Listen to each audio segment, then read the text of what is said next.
Next, we'll hear a letter by Pannir, who's a 35-year-old Malaysian prisoner on death row in Singapore.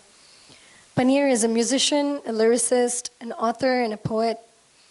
While incarcerated, he has written and produced multiple songs that his family has released outside for him. And he's also written many poems expressing the suffering that he and his brothers on death row face, and his prayers for forgiveness and redemption. Pannir is a devout Christian with a love of music. He loved playing drums, guitars, and keyboards in his church band. His sister describes him as hot-headed, kind, and soft-hearted, helping anyone in difficulty. Sebarang Kasih Malaysia is the NGO that his sisters have set up to support death row families and all marginalized communities in Malaysia.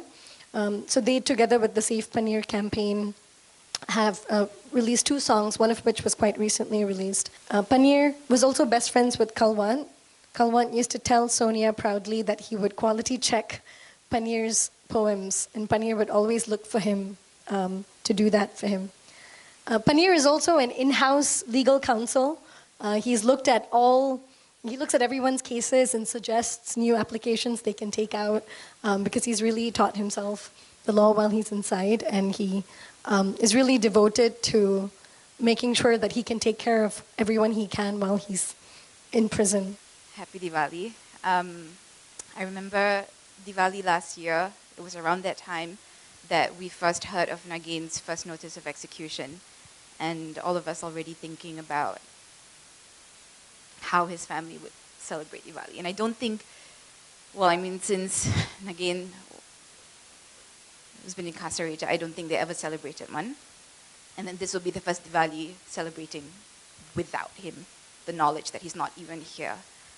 And tomorrow being his 6-month anniversary, it's very fitting that this poem written by Pannir is dedicated to Nagin. So, he should be here reading his own poem, but until that moment comes to fruition, I hope I do justice and bring his hauntingly beautiful words to life.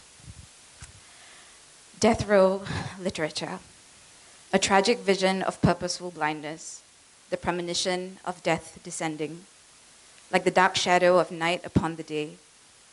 Concrete walls of Hades built by blood, decorated with crawled handprints like a symbol of desperate pleas from an extended hand of a disabled mind. An exhausted soul of a mother seeking refuge for her son, which has been refused. There is a trace of urgency on the shades, as if there is a hidden message engraved on the wrinkles of those haunted palms, as though it seeks the voice of a messenger to speak this death row literature, as the last hope for the future, as its last sign before it's lost in its last sleep. Handcuffs, shackles, chains, black veils, trapdoors, lethal chambers, executioners devotedly sing a murderous chorus as if cheering for evil to take its form, enticing death to breaths, to the sorrow of loved ones to roam and dwell. At the end of a venomous needle, at the circle of a knotted cord, at the edge of a sharpened sword, it resides inside the bullet's shell. It sits nonchalantly as if an invisible ruler at the throne of an electric chair to disembowel and devour the scorched flesh and soul of a thing that just a second ago was called a human being. Every life is sacred. The death penalty isn't a silver bullet. Let's not make it a secret.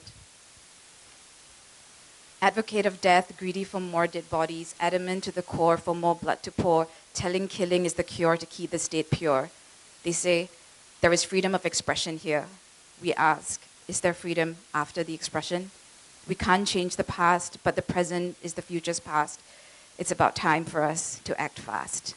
Dedicated to Nagin, 27th April 2022, by Pannir Selvam.